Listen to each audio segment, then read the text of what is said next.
Hello, welcome back to Global Business Europe. Climate experts are predicting that in 50 years' time, the weather in Scandinavia will be more like northern France. Wine production is already flourishing in Nordic countries due to rising temperatures and resilient grape varieties. And Nordic wine has been gaining popularity with wine lovers. Let's talk to Alicia Hansel, who's a wine expert and blogger. Alicia, welcome. I thought wine needed sunny southern climates. Why are Nordic wines such a big hit?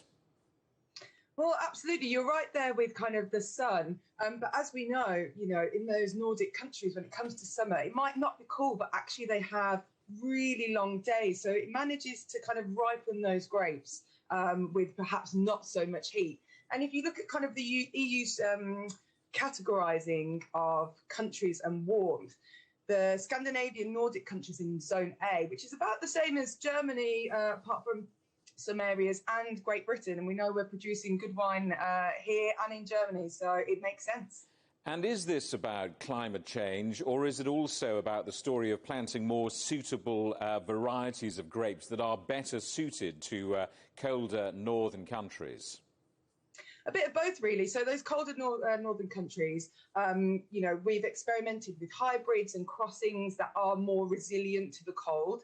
And also it is the fact that people are looking for new areas of where to grow grapes because it's just getting too hot further south. And for those of us who've never tasted Nordic wine, what does it taste like? Can you tell the difference? Yeah, definitely. I mean, the one thing that you can really taste when it's from a cool climate, essentially, is the acidity. So they're really zesty, really bright, and a little bit lighter because, you need that kind of warmth and the sunshine to get those big, bold, juicy flavours that we're, so used to. So it's not for wines like that. They're delicate and light and just zesty. Really nice for summer, actually. And if you're watching this and you own a vineyard in Italy, perhaps, or Spain, should you be pressing the panic button? Not quite yet. Listen, we've all got a love affair with Italy and Spain still. So they've got a little more time left. But it's just really interesting. It's a new industry. Denmark, for instance, only were recognised as a wine-producing country in 2000. So they're very, very young still. A lot to learn, but it's exciting. Just a quick thought about what's happening in the UK, because wind the clock back 30 years and mention British wine, people would fall around laughing. They're not laughing now. I mean, British sparkling wine in particular is being bought up by champagne growers, isn't it? I mean, it's an interesting developing story.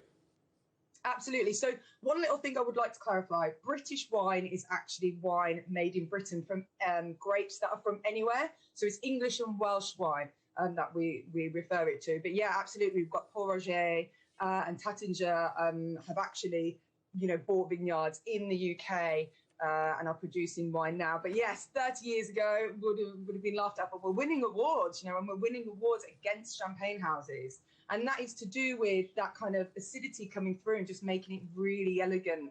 And a bit like actually champagne was 30 years ago. Now the climate is a little bit warmer in Champagne.